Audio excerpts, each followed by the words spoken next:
Peace to the guys and guys is a planet carbon. Peace meaning positive energy always creates elevation. Welcome to my channel. Rashad, if you like this video, like, share, subscribe. Peace to everybody out there, man. What I want to talk about in this video is these transcripts yet again.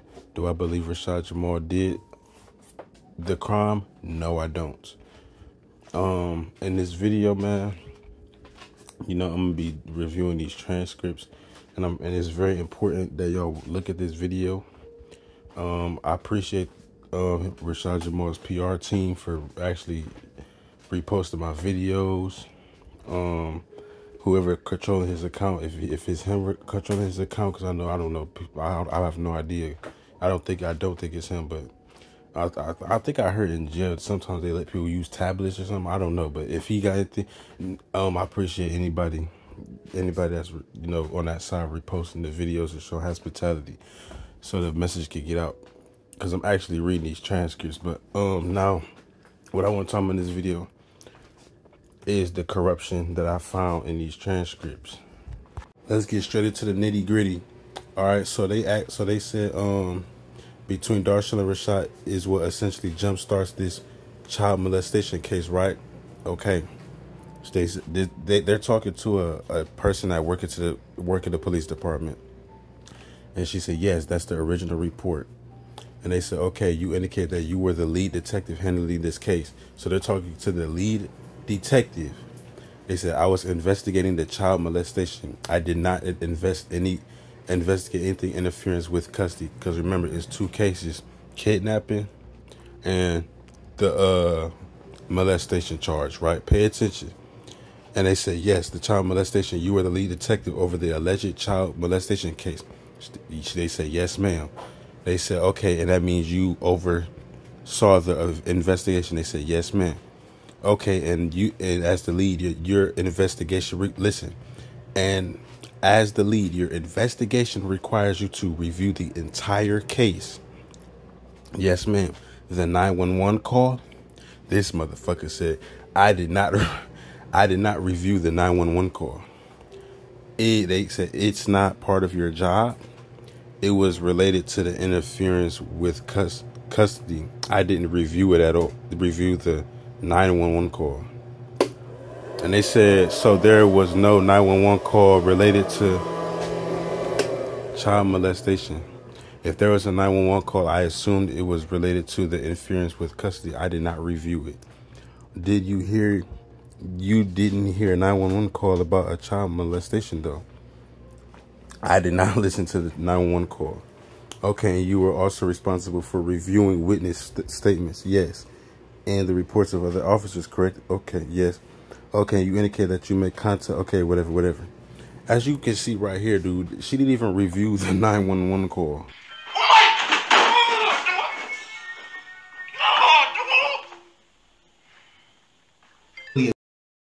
So off rip, I'm not a fucking, I'm not a, whatever you call it, attorney, lawyer, but a ChatGPT is.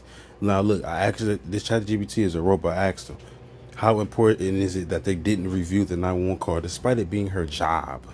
The fact that the detective did not review the 911 call can be significant depending on the context of the case. Here are potential reasons why it should be important.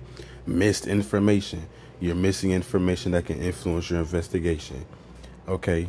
Procedural lapse. As the lead investigator, it is generally expected that they would review all relevant materials, including 911 calls, to ensure a thorough investigation. The fact that they didn't might raise questions about the completeness of their work, which is corruption. Now look, potential confusion. Okay, you can do that. Cross-examination. The defense could potentially use this omission to investigate the thoroughness of the investigation, which could weaken the prosecution's case.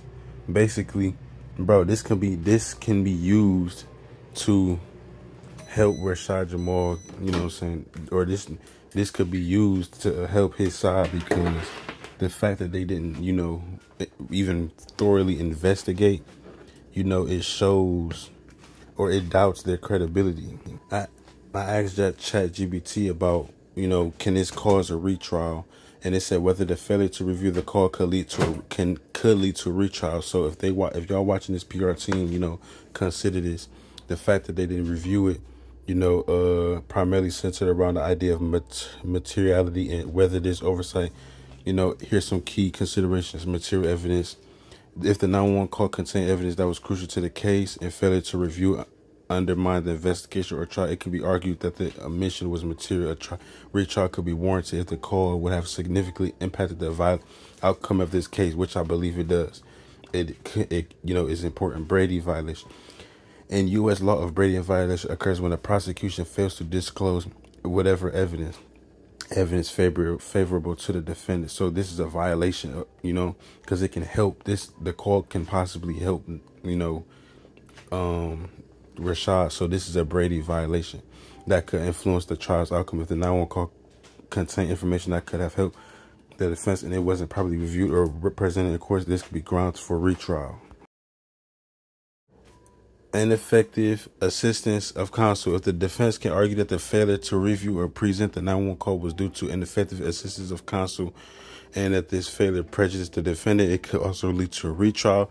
This is contingent on the 911 call being considered important to the defendant's case. Procedural misconduct. If the detective's failure to review the 911 call is seen as part of broader procedural conduct and is attributed to an unfair trial, this could also justify a retrial. Okay, the defendant of the attorney could appeal the case if they believe the omission of the 911 call significantly affected the trial. The appeal court will review whether this was a harmless error or one that warrants a retrial. The ultimate question is whether the omission of the 911 call affected the integrity of the trial. I believe it did. If the court determines that this oversight potentially resulted in unjust verdict, a retrial could be granted. I believe it does. So let's move on. All right, on this part. Okay, and it's your understanding that Officer Defense responded to the scene on May 6th. They said yes. And you reviewed her report, correct? When they called the police for the kidnapping BS. And you also reviewed her body cam footage. I don't know if I reviewed her entire footage, but you picked pieces out of that you wanted to see, or you just stopped watching the rest of it. I don't know exactly how much of her footage I reviewed. I know I reviewed her incident report. Okay, pay attention to that part. Okay, and you learned that while on scene, Rashad told Officer Dufresne that morning, Pocahontas told her that Rashad Jamal, touched inappropriately did that. Okay, that was documented in the report. That was the allegation. They said yes, and the allegation was that it was done outside the clothing. That's what she documented, but they're trying to change the story, said it was inside. More inconsistencies. Okay, in the part of Officer Dufresne body cam that you watched, did you see Darshell instruct Tanya to tell the officer? She said, I don't recall that part, but pay attention. What? What? They didn't even fucking review the whole footage. Yet again, incomplete review of evidence. It could have captured important interactions, failing to review it. It could cause retrial, more Brady violation. Similar to the 911 call issue, if the body cam contained evidence that was not fully reviewed or disclosed and this evidence in it was material to the case, it could constitute a Brady violation. Potential procedural issues, the detective omission of not knowing exactly how much footage was reviewed suggests possible procedural lapses in handling critical evidence. A defense attorney could argue that this demonstrates a lack of thoroughness in the investigation, which may impact the case's outcome. Whether this leads to a retrial depends on the content of the unreviewed footage and whether it could have impacted the trial's fairness. If the omitted footage contained material evidence that could have influenced the verdict, a retrial could indeed be justified. Moving on. So we do cell phone downloads that help us understand the data that's within the phone. Basically talking about when they got, I think Pocahontas' phone, man. And you made a decision that there was no evidentiary value in okay, pay attention. Okay, so help us understand the data that's within the phone. So basically they did a dump on Pocahontas' phone to see if there's any evidence for this case. See if there's any evidence that he did whatever he did or whatever. And they said, correct, we do a cell phone download that will help us understand the data that's in the phone. when she's saying cell phone dump, that's what they're referring to. So, understand what's in the phone. And they said, and you made a decision that there was no evidentiary value in those phones, right? Upon initial examination, I did not see anything related to the molestation case. And when you say, well, your report says of no evidentiary value, correct? Yeah, on my initial examination, and that means no value to your case against Rashad White, correct?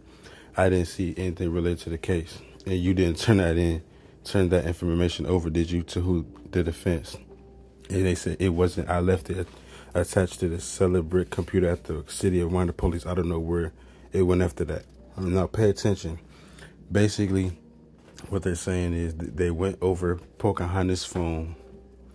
If I'm correct, they went over her phone to see if there was any evidence to this case in there, but they didn't find anything. Okay, so it's clean. They didn't find anything that could be used against Rashad. So basically, they were supposed to actually turn this into the defense to help Rashad. You know what I'm saying? But they didn't do that. They didn't do that. They kept it. They didn't. They didn't find no evidence. And they didn't do anything. They just left it on the computer, and now they don't know where the hell the evidence is at. And when I say the evidence, it's to help Rashad. They don't know where it's at. Broke ass niggas. See what I'm saying? I get on here trying to be humble. Fuck all that humble shit though. See what I'm saying? Now, yet again, I asked ChatGPT. I told them, like, I feel like this is withholding evidence. And they said, your feeling that this might constitute withholding evidence is valid, even though that the officer concluded that the phone dump had no evidentiary value to the case. The failure to directly turn over the results to the defense could be considered a Brady violation, because it could be useful to help him, be free and beat the case. Here are the key reasons why it could be considered withholding evidence. Duty to disclose. Regardless of whether the officer found the information useful or relevant, it is the defense's right to review all evidence that could potentially impact the case. It is not up to law enforcement or the prosecution to unilaterally decide what the defense should use. Exculpatory or impeachment value. The defense may interpret or use the phone data differently than the prosecution. Even if the evidence seems irrelevant to the officer, it could still be used to impeach a witness to get somebody out of there. Provide context or show a lack of connection between the accused and the alleged crime. Now, chain of custody and transparency. The officer stated that the data was left on the Celebrate computer and she does not know what happened to it afterward. This lack of direct communication with the defense about the phone dump can raise concerns about transparency and handling of evidence. It sounds corrupt. If this issue is raised by the defense, they could argue that withholding this information deprived them of the opportunity to fully investigate and present their case. Whether this constitutes withholding evidence in a legal sense will depend on whether the defense was prejudiced by not having access to it, and whether it was potentially favorable to the defense. In some cases, even if the evidence appears to have no value, the failure to disclose it could lead to repercussions such as sanctions, retrials, or dismissed charges, depending on how critical the court views the non-disclosure. It would be important for the defense to pursue this if they believe that access to the phone dump could have influenced their defense strategy. That's three different, events that can cause a mistrial. It's a violation. Nobody doing their job. Get with me. You feel me? This needs to be shared. I really want their PR team, their attorneys to watch this video. They did say they're about to, they're pushing for a retrial. So I'm pretty sure they're aware of what I came across. Now, if they're not and they found something different that I might have missed, that's even better. You got more evidence. You can use this video. You can bring this video up in court. you can screenshot, do whatever you need, because it's crazy what's going on. It's corrupt. They're not properly doing their job. They just not gonna review the whole footage, or they're not gonna look at the call. It could be things in there that can heavily impact the case, and that's corrupt. How do you say you don't know where the body cam footage is at, or stuff like that? You talking about it's gone. that's corrupt, you know, that's tampering with evidence, that's withholding evidence, you know, that is a retrial, automatic. And that's 3 different, that's not just one. They're not properly investigating. The fact that there's no evidence that he actually did it. It's just basically you hearing a little girl talk. Even her stories are not consistent. It don't add up. It don't read, man. This case don't make sense. It's corrupt. And to anybody that actually think he did it, you know, that was actually close to him, and you turn your back on him, man, like, that's crazy. And the fact that you probably gonna see this video, be like, dang, I just did that to my homie Rashad, you know, and then he ain't gonna want to fuck, man, that's why he don't want to rock with you no more. That you just lost a friend based on BS, and this trial is really fraud. Like, the little girl can't even keep her story straight. Talking about now it's inside the pants, but they was just saying outside. They changing their story. Like, it's too inconsistent. So I feel like, dude, if they could possibly get a retrial, they could get this trial done with different people. You know, they could get a different location possibly. Man, they could definitely win, man. Like, come on, man. This trial that trial is embarrassing. Like, as in, like, it ain't no way that actually just happened in this reality. Like, bro, all that, you know, withholding evidence, you know, this, done the third, stories ain't straight. How do you even lose I'm not saying it's like being mean, but it's like, how do you even, like, how can you lose a case like that? Like, not saying like anything wrong with Rashad people, or no, it just shows the corruption. It's like, that make me think, like, for a black man, man, man, they after us, man. They want to lock us up, man. Especially when you speak the truth, it shows. I got another video coming after this soon, man. Y'all share this video. This video is very important in terms of corruption, because, bruh, you got somebody's life on the line, man. Like, you feel me? Freedom on the line. He can't see his family no more. It's sad, man. A father. And I'm a black father myself, so I understand things differently now. It's sad, man. Corruption in its finest. If you like this video, man, like, share, subscribe. Free the brother, man. Peace to all the guys and guys that plan to comment. Be safe.